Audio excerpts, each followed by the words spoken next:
Okay, well, welcome back to yet another episode of Campfire Curmudgeon. I am your curmudgeon, Nick, and with me is my co-host, the Campfire, Heidi. Am I the campfire?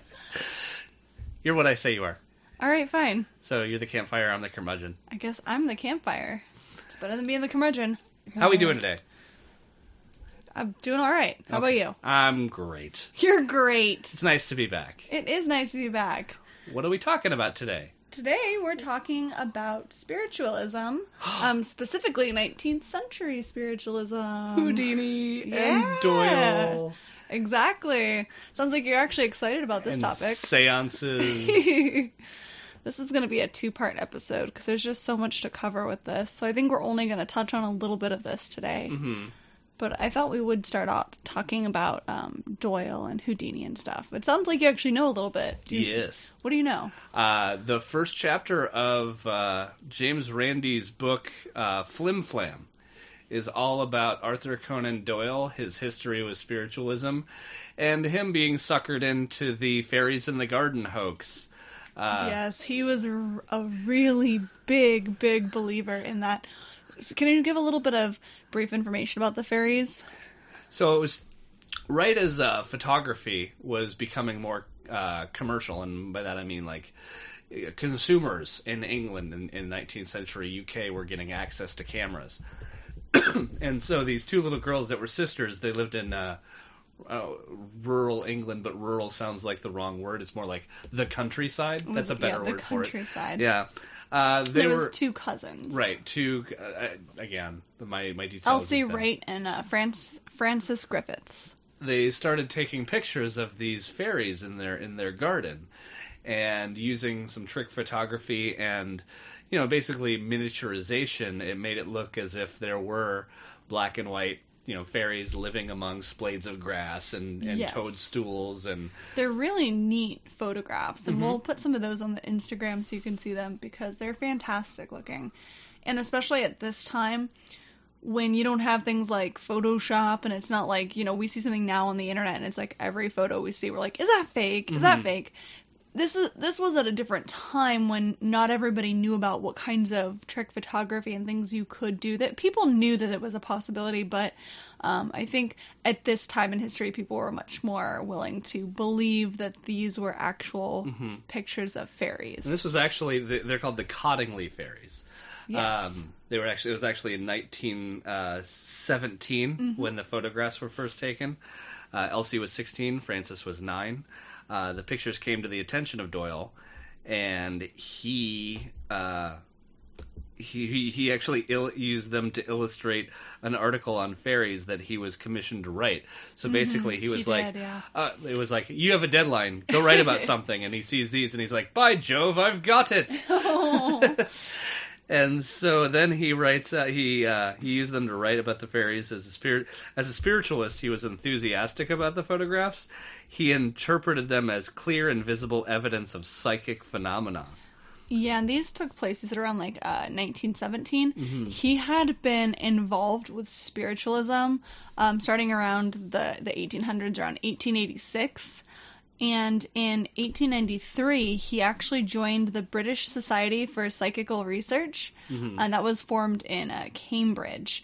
And that was formed the year before he joined it. It was to investigate, to scientifically investigate the claims of spiritualism. So he considered himself a man of science by this time, thinking that he had made this discovery of these girls with their photographs, which is, this was a time when all sorts of fraudulent psychics and mediums and activity like this was just rampant. And I think people at this time, they wanted to believe in this. I think a lot of people probably had their suspicions that maybe what they were participating in wasn't 100% legitimate, but I think that it was just fun. Yeah, something to do. It's the Disney message. It's things are more fun when you believe, right? And it was kind of the cool thing to do at the time. Everybody would have these seances and parties where everyone would be getting together. It's like, this is what people like Doyle were doing, and you wanted to hang around people like Doyle. So for those listeners that are unaware,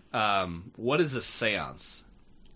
A seance, I mean, basically is where Just the a bare bunch bones. of people, I'm not bare asking bones, for- I know, well, bare bones is generally a bunch of people will sit around in a room. Sometimes one of those individuals considers themselves to be a psychic or a medium or somehow more open to messages of the dead. And what they'll do is basically they'll try to communicate with the dead. Sometimes just anybody who's dead. Sometimes they're trying to reach a specific person or specific group of people. And at this time, it was generally done in a dark room with a big table with a tablecloth. A bunch of people would be sitting around it.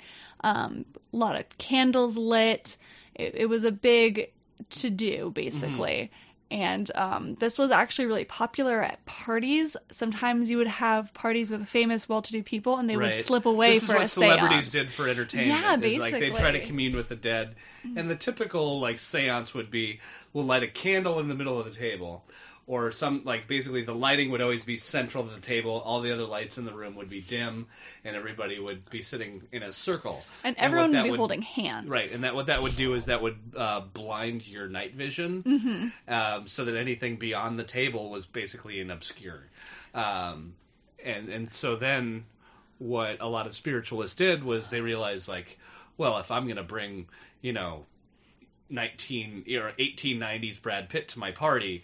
Yeah, I gotta impress him. I can't have nothing happen. That was the thing, So- was I think this started out, when it started out, I'm sure it was just people sitting around, can we do this? Can we contact the dead? What would happen? And then it became a thing of, you hear about people trying to outdo each other's parties. Like, I have to have a better party than this person. It's like, Right. well, if the seance is the main event at the party, of course you can't just have nothing happen. Oh, this person had the table shook and everything, so it's like you have to outdo them. So I think at the time, even a number of participants had some idea that this might not be 100% real, but it was exciting. It was, I went to this party and this happened. It made for great storytelling. It made for a fun night, hanging out with friends, drinking, and then, ooh, ghosts. Yeah. So...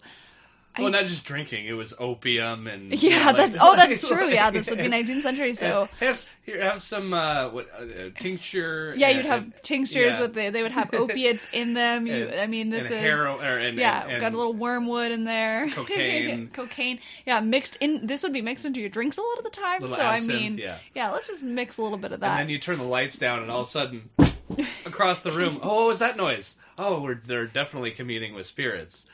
So that was their campfire. Yeah, and I do believe, though, some individuals like Doyle, he was a true believer, which, again, is why he fell for the fairies. He was not someone who was just doing this for fun. He considered himself to be doing this, like, scientifically. Right. So he took it seriously, and he actually gave a public lecture. He gave a lot of public lectures on spiritualism, telepathy, things like that. His first lecture he gave was in 1917. So that was around the time of the fairies and everything. So, I mean, you can see him going from somebody that's like, oh, this is interesting, to he's invested in this now. Right. Like, this is now something that he is believing in. He's talking about it. And I think the problem with that is sometimes once you get to that point, how do you say, like, oh, I was wrong? Right. So it's like he was in it. It's the sunk cost fallacy. Also, he just happens to be more credulous than most in England and most in the public sphere. And he was already a well-known author by then. He had already been writing the Sherlock Holmes stories for a good amount of time. But why did he get started writing the Sherlock Holmes stories? Do tell. Arthur Conan Doyle is now famous for the Sherlock Holmes series, but he was such a spiritualist and he was such a believer in the supernatural that he was like, well, I'm going to create a curmudgeon character who is going to... He created a Nick character. I'm going to rigorously investigate everything and you only use facts and the powers of deduction, and I'm going to be such a pain in the ass that I'm going to make this anti-hero, this villain that people are going to despise. And then, to his shock and horror, turns out that skepticism and logical deduction have its place, and people love a mystery story. I love a mystery story. People love the Scooby-Doo story, like the seemingly supernatural, but it's revealed to have natural endings. Like always loved Sherlock Holmes. From the time I was a kid, I always thought of Doyle as kind of like the Watson, almost as if he wrote himself in, you know? I can see that, and I agree. I grew up on my first leather-bound book was a book. It was a collection of his stories, plus The Hound of Baskervilles. You could see my whole top shelf is various versions of all of the stories. I was such a snob as a third and fourth grader. Reading, I'm like, oh, do you think you know the answer to that? Pray tell. Oh no! Insufferable.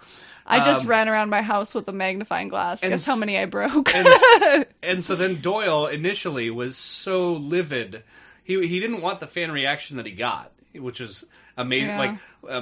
Which is huge popularity, like a large readership of a skeptical audience that loves Holmes as a character. It's so interesting. So then he takes him and he throws him off a waterfall. With Moriarty. Spoilers. He throws him off a waterfall with his nemesis Moriarty, and the fan outcry, the literary world was so. Even the Queen was angry with him. The Queen was pissed, and so it was just like, you must bring him back. We insist. Well, and you know what? It's so funny too because so he resurrected.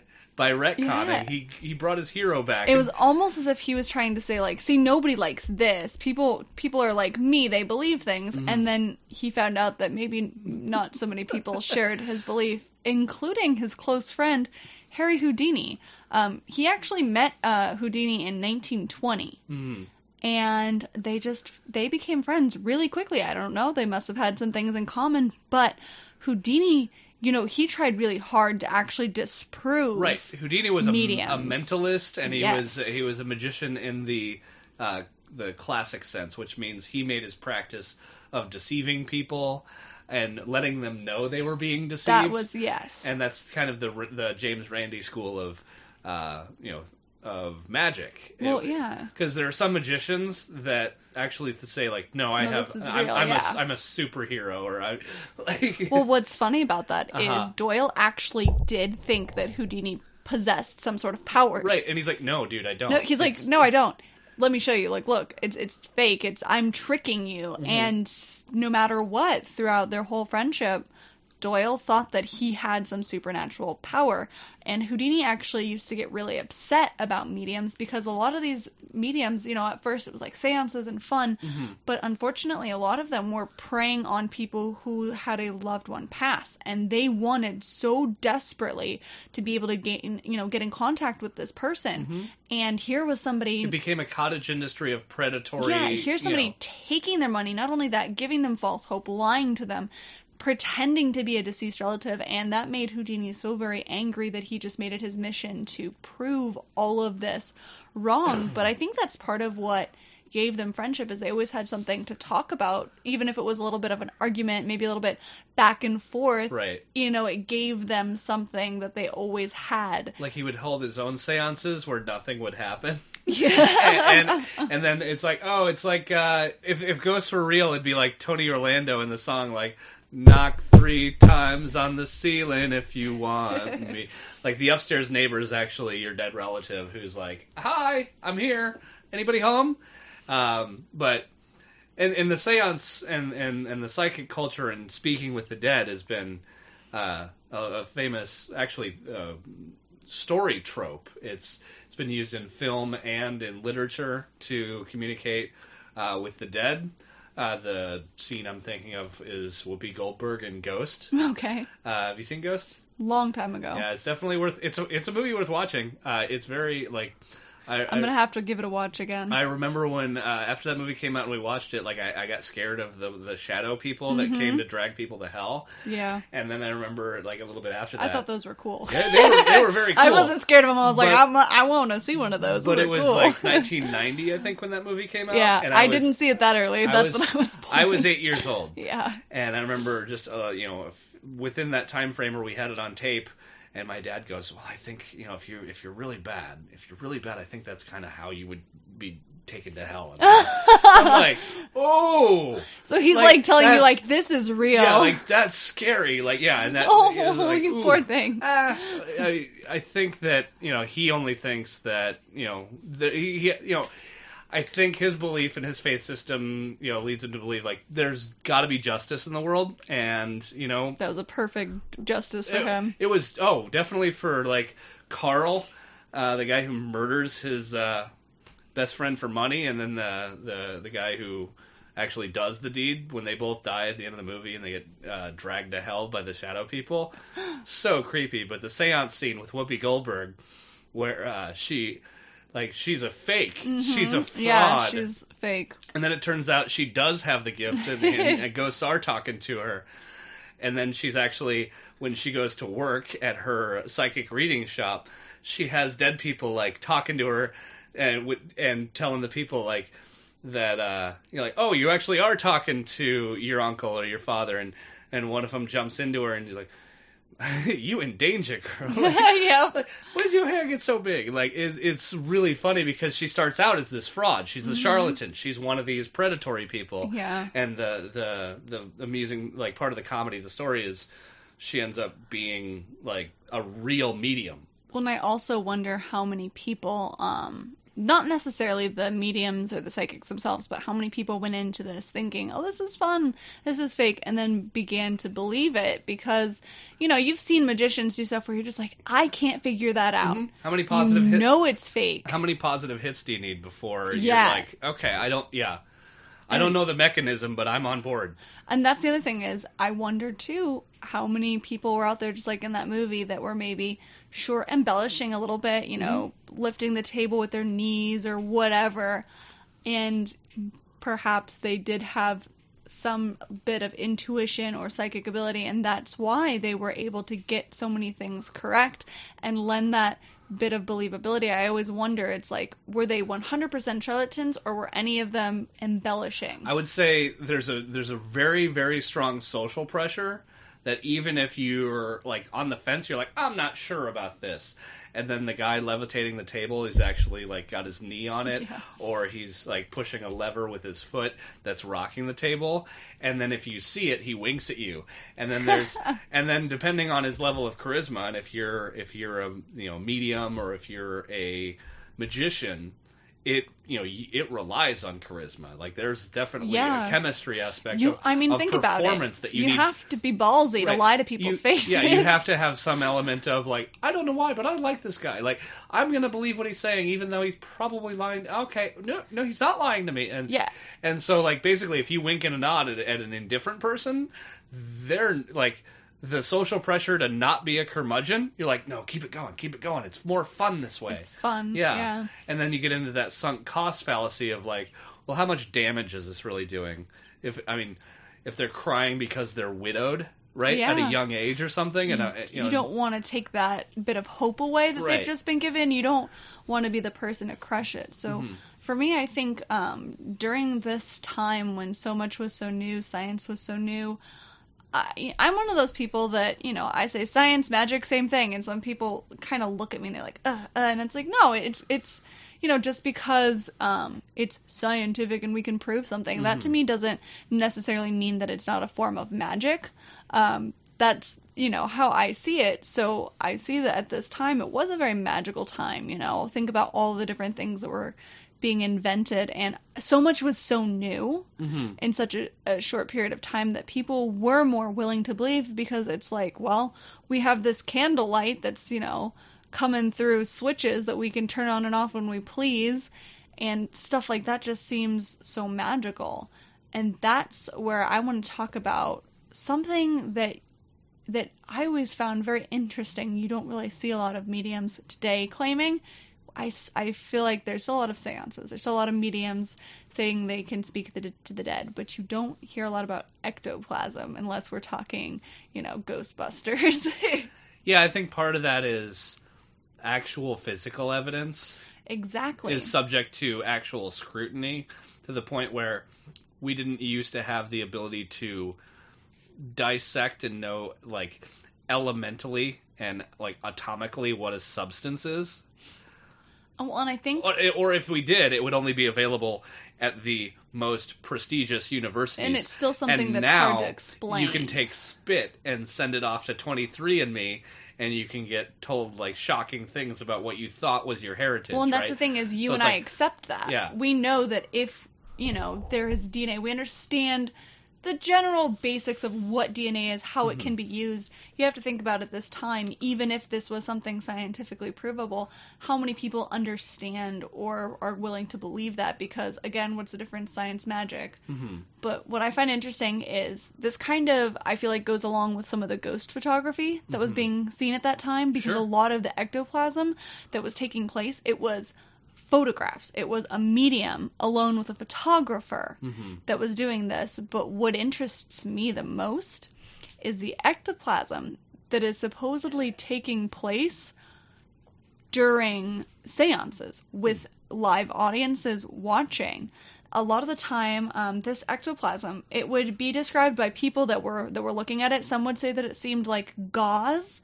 Some people would say that it seemed like a gel or a gooey substance, kind of like what you think of in Ghostbusters with Right. Slimer.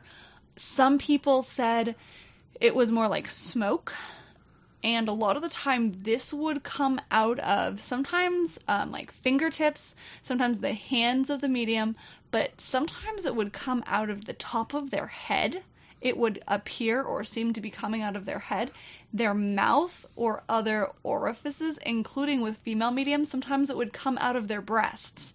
This is something that was somehow seen by people in seances, and I find this so interesting because there's so many things that it could be. Right. I'm just thinking of like all the illicit substances that we've gotten rid of, like Right. asbestos, when like arsenic. Arsenic? And I'm thinking of like, okay, well, this is the period when it was like basically you look like you just came out of Walmart if you weren't wearing your hat. That was the level of like social acceptance. Like, how dare he walk around without a hat? That man is not a gentleman. Like, Well, here's the interesting like, put on thing. your hat. It's the opposite of like Tony Soprano. Yeah, Like, just put that hat on. like Tony Soprano. They don't serve Yeah. hot dogs here. Take your fucking hat Yeah, off. take your hat off. Like, Well, what's interesting about this, so a lot of the time, this would come out of these places and it would sort of drape itself around the medium. So sometimes, let's say you're talking to your dead uncle who's got a beard and a mustache, the medium would have this ectoplasm come out of their mouth and form a beard and a mustache as they're supposedly channeling your dead uncle. And so they're trying to almost, it's like the ghostly version of like taking on characteristics. Sometimes though, it would just be kind of like a big blob, and it would have what people perceived as a face in the actual ectoplasm. For some mediums, some people that had seen this, they said that it was almost like it was clear, so probably more like that gel substance like we're saying. But then somehow it would darken, it would become visible. The theory was that as the psychic was gaining more energy, it was becoming stronger. Some people said it developed an odor, and I wasn't able to really find any information about what kind of odor, other than a strong odor is how I have seen it described time and again. And I wonder. what would be some of the cool odors? Well, that's what I'm wondering. Like, was it Like, a good for odor? the Was it dead, a bad odor? Right? Like, what would be a cool odor? Yeah. That would just like make your hair stand up on end. I don't know. Would it be like your grandma's perfume, or would it be like rotting flesh? Like, what is this smell? Is it a good smell? Like gunpowder, Or- like yeah, some is it like a bad smell? like a something burned, but not in a fleshy way.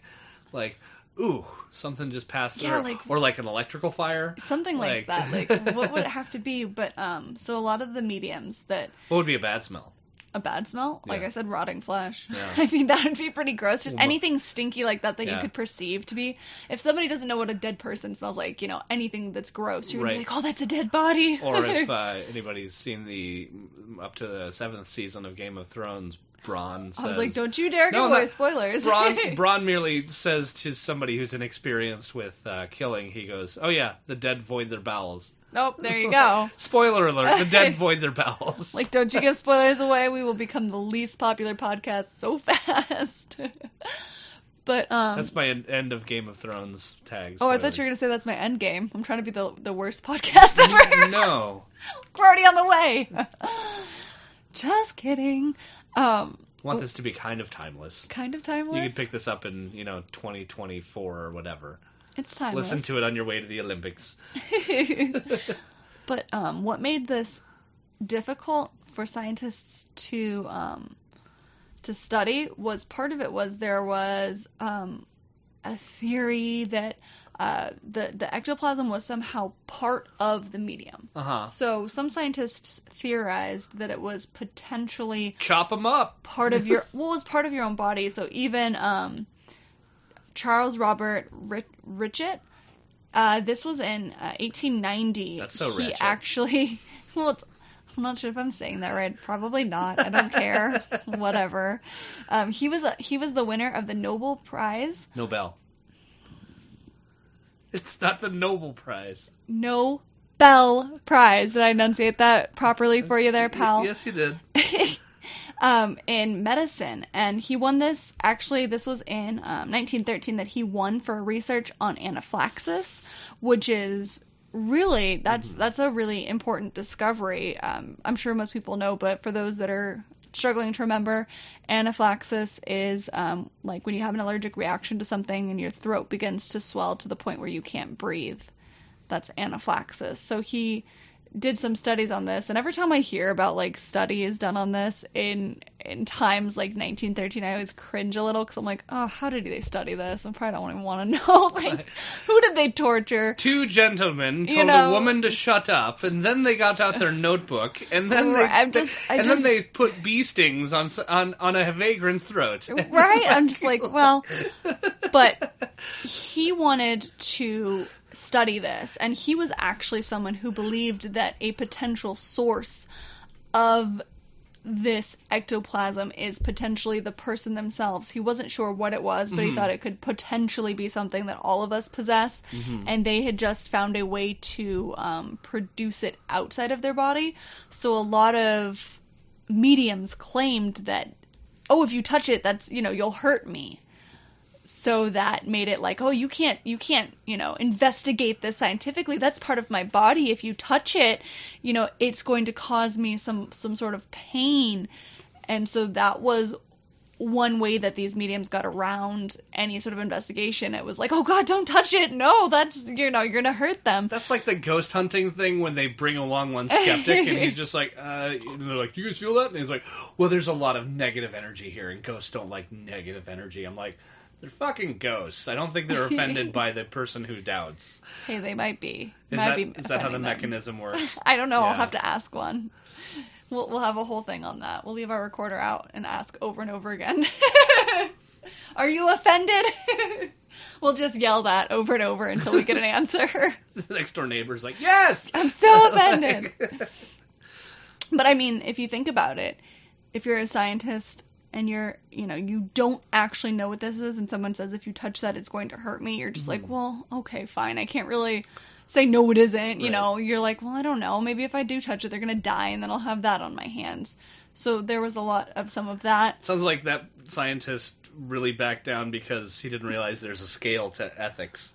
Oh, at this time, that scale was a real sliding scale. Yeah. I mean.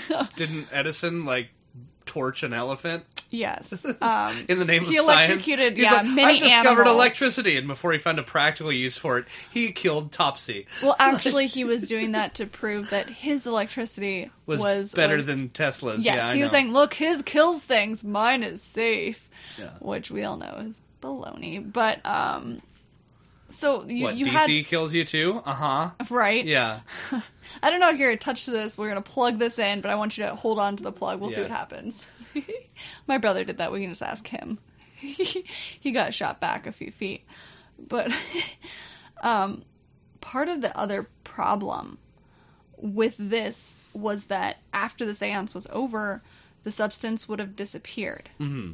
So that made it tricky if they're like, oh yeah, you can the investigate proof is it. All gone. If they're like, oh yeah, just stay for the seance and afterwards you can investigate. Oh look, it disappeared. So you're a scientist sitting there like, all right, great, thanks. I'm glad you invited me.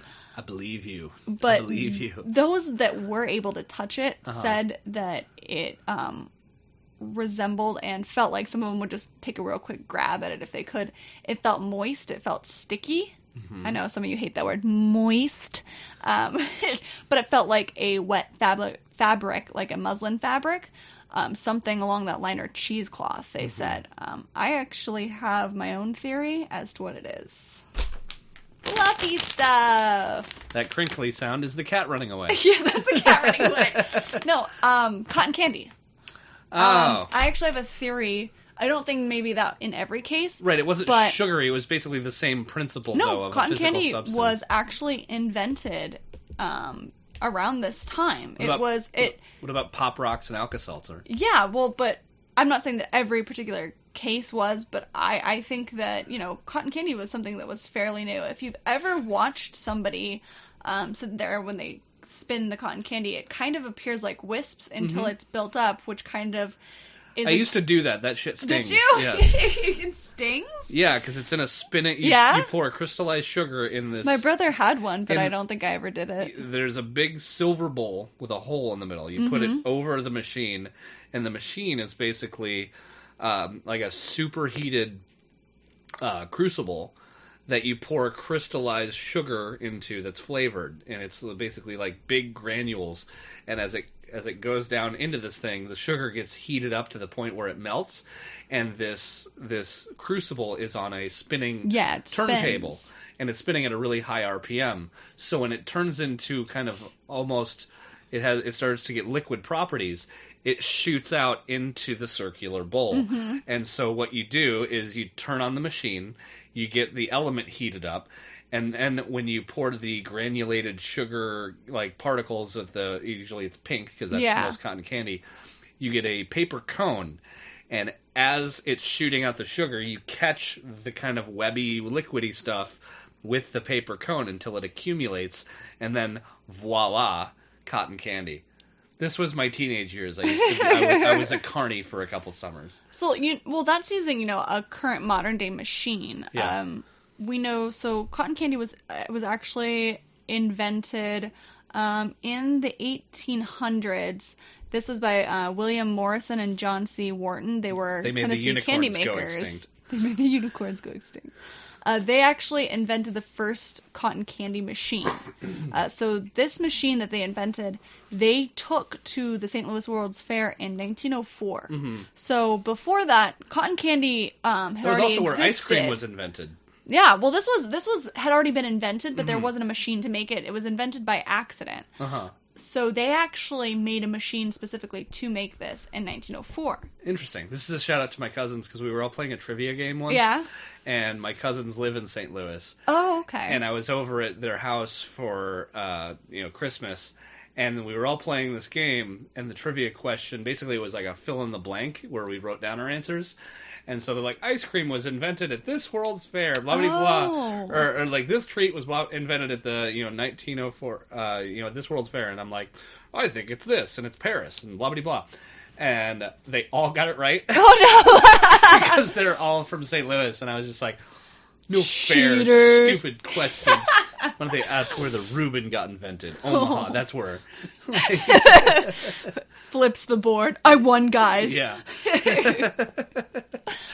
Well, but you've made cotton candy, so you've watched it. Oh, yeah. And when it kind of does almost look like it's coming out of nowhere. Right. And until it's accumulated. And if you put your hand in the bowl and you don't catch it with the paper, it hits your skin and it stings.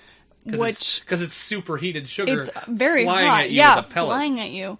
But you know that once cotton candy is made, I mean, if somebody were to hide it, especially at female medium, you've got a lot of places you can hide that. Think about it. If they've got it near their mouth. Ew. If they have it near their mouth, though, they can just put it into their mouth. Cotton candy kind of just dissolves, even getting it wet. So even if they're holding it in their hands, the moisture from your hands is going to melt it. There's going to be nothing left but sticky goo. Oxygen does that, too, overnight. Like, the bag you brought, like, I've had that where I've left some of it overnight. Well, but it'll still kind of be a rock. It shrinks and it turns into a hard rock, so. But I mean, what I'm saying is if you think about it, if they have ectoplasm on their hands, it's cotton candy. They lick their hands real quick, put their hands in water, it's gone. There's nothing. Right. What year was Coca-Cola invented? I don't know why. That just gets syrupy and sticky, right? Like. Well, but this looked fluffy. Okay. What made me think about it is I was actually eating cotton candy when I was doing some research for this, and I was like, wow, some of these photos, it looks like somebody has a bunch of cotton candy hanging out of their mouth. And then I was like, you know what? Cotton candy was around at this time, so I looked it up. What happened? And be like, she slimed me. Right? Well, I looked it up just to make sure, and I'm like, yes, this was around. I've actually seen someone make a handmade cotton candy machine where they spun it themselves. So I'm thinking there could be some way that they were able to produce this without a machine or have it already made. I feel like you'd need some kind of heating element, but... I mean, there were all sorts of candles and stuff going on. True. I don't know, sleight of hand.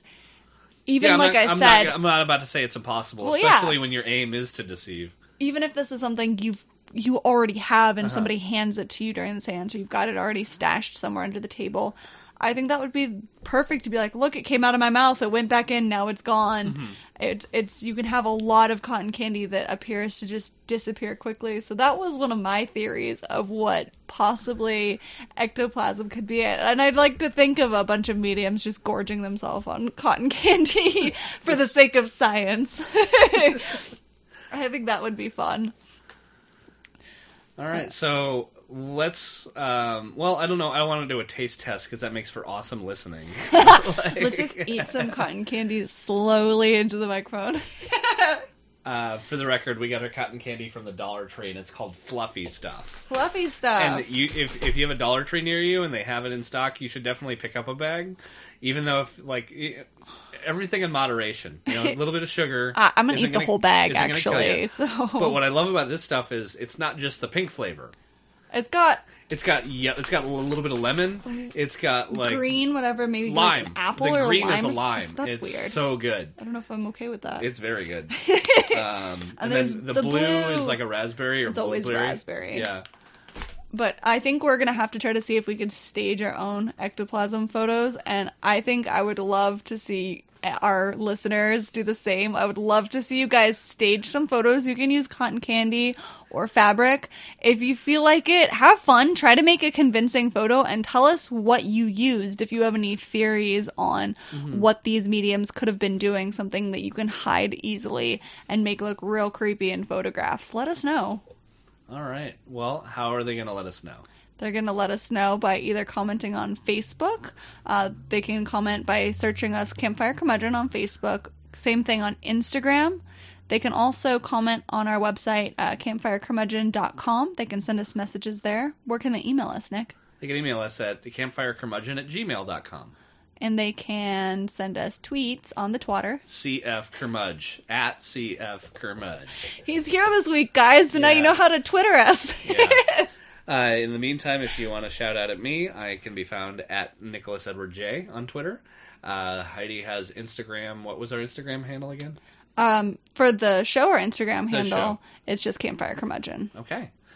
All right. Well, that's going to do it for part 1 of Spiritualism. 19th century spiritualism. And ectoplasm. Thanks for listening. Keep the campfire burning. Thanks so much. Good night, guys. Knock 3 times on the ceiling if you want me.